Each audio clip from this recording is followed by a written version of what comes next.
Hi, everyone. I'm Megan Orth. I'm a Senior Director of our Connectivity and AI Strategies at C.H. Robinson. So I'm really excited to be here this afternoon to talk to you about how we're applying it to our business at Robinson. And so my job is to work with all the engineers and the data scientists and apply these things to our real life business problems that we're having.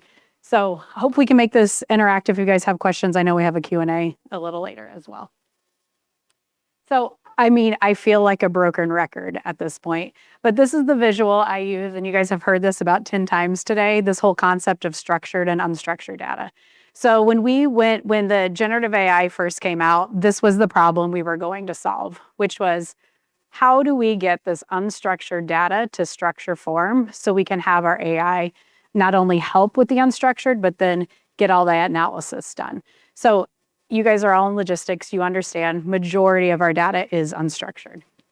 And that means calls, emails, text. You guys get it at this point. You've heard it 100 times today.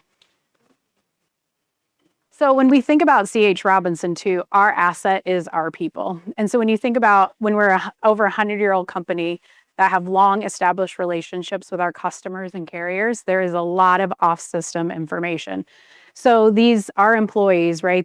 Those calls, those texts, those shipper preferences, those carrier preferences, that all lives within either the head of our employees in OneNotes and emails and chats, right? It's all over the place. So how we thought about AI when we were solving this is we really put it into 4 categories: data processing, business intelligence and search, knowledge capture, and content creation. So a little bit different theme than maybe you've been hearing for today, but that's how when we right, it can get really overwhelming in your models and your snowflake queries and all of that. So we really try to step back and look at that customer and carrier experience and see where we could start to apply it. So really thinking about the tools in our toolbox and thinking of those omni-channel communications. So how are they calling? Are they texting? Are they emailing, right? How are you going to communicate back and forth with either that customer or carrier? And then how AI can supplement those. So it helped us make better decisions and it helped us with automating actions.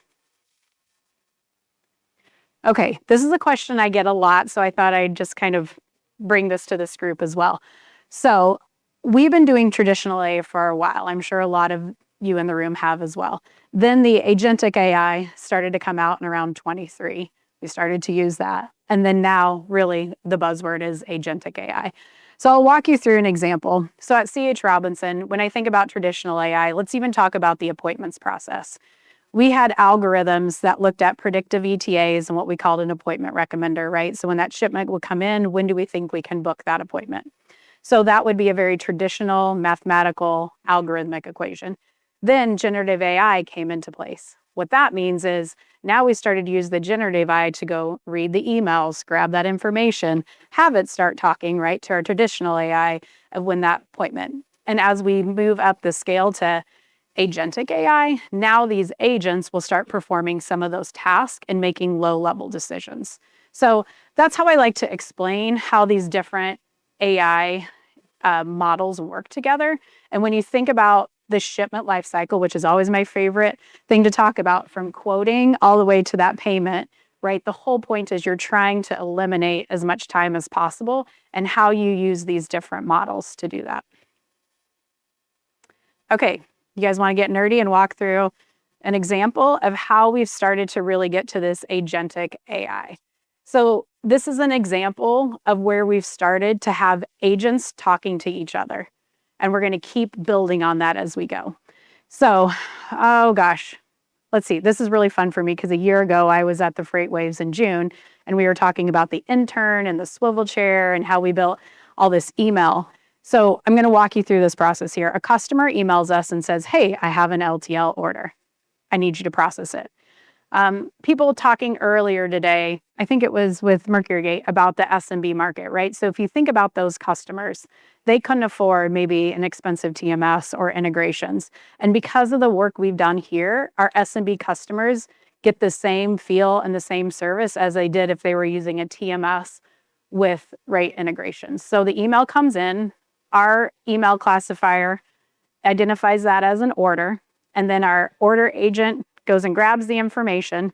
Next, we built, everybody here is probably aware about the NFC classification. Then we built a second agent that once the orders agent comes in, the classification agent goes. It looks at both historical data of that customer as well as the MFC classifier, and then it makes decision making to decide what that class is, and then that's what goes on system. So this is a real life example of how we've been using this agentic workflow with multiple agents working together to get that customer outcome. And that outcome is more accurate freight, right? We all get sick of adjustments that come in.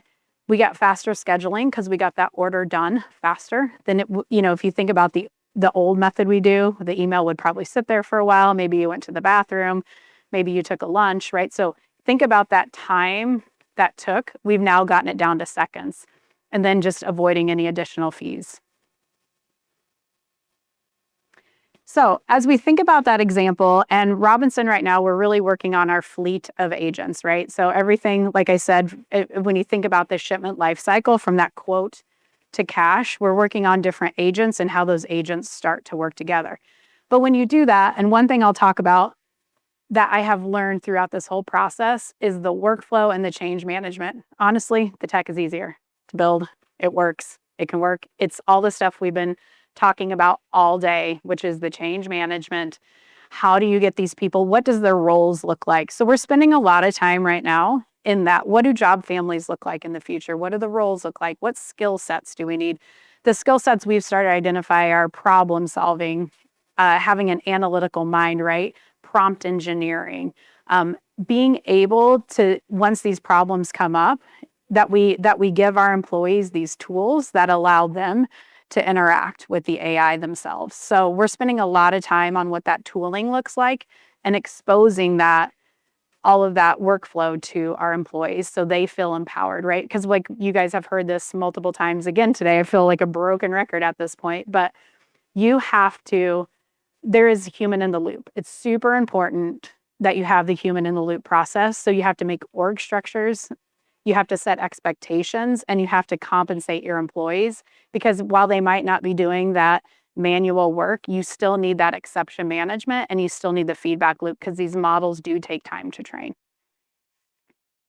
I'm so used to like not having questions when I do this. It's so odd for me.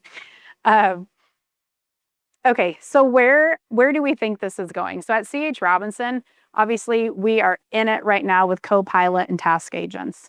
What we're starting to look for in the next is it starts to make the decisions, right? So if you have, we recently announced we've done over 3 million automated tasks, very task-based work. Now our focus is on how do we start using all the data, like we've talked about today, all the data quality, and how do we start to get that decision-making process going next. So that's our next stage of our journey. And then who knows, maybe we'll get to these scaled agent deployments, right? I always joke about, I can't wait to have I've already named my robot for home. Her name's Cindy, short for Cinderella. I got a list of all the things she's gonna do. So, I mean, we're really excited about all the things that possibly could come, but this is our focus right now at Robinson.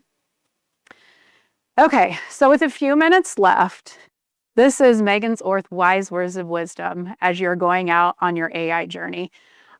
And you guys have heard this.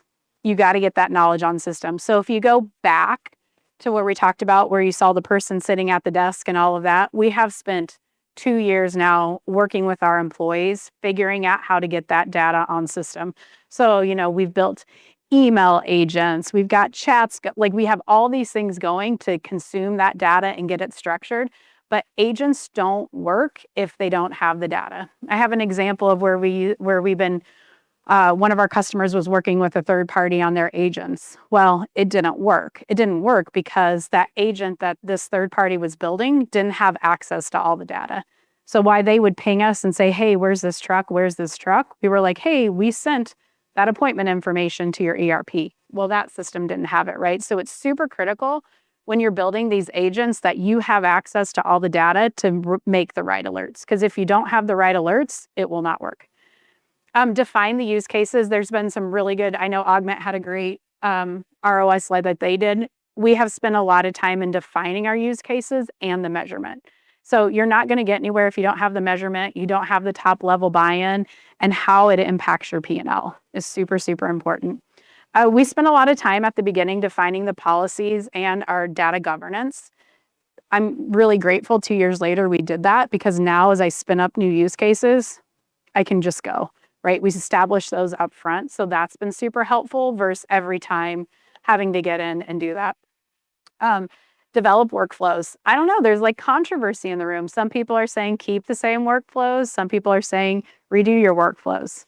I'm in the camp of you need to rethink your workflows, because if you keep the workflows the same, your humans will keep doing the same thing. So I know it has more change management with it, but you really want to start that behavior. We spent a lot of time with our interns this year, having them do some of those new workflows because they didn't have the bias of others. And it was really eye-opening to see how they went through those new workflows faster. So make sure you have managers of agents. Going back to when you think about your org charts going in the future, that needs to be an accountability, is who manages that agent going forward. That's also super critical, because it's not set it and forget it. Upskilling your employees. We talked about the skill sets, problem solvers. I have kids that are getting into high school and I'm like, oh my gosh, what do we need out of them? So I'm really trying to teach them to be problem solvers. Those are the kinds of skill sets we're going to need in the future.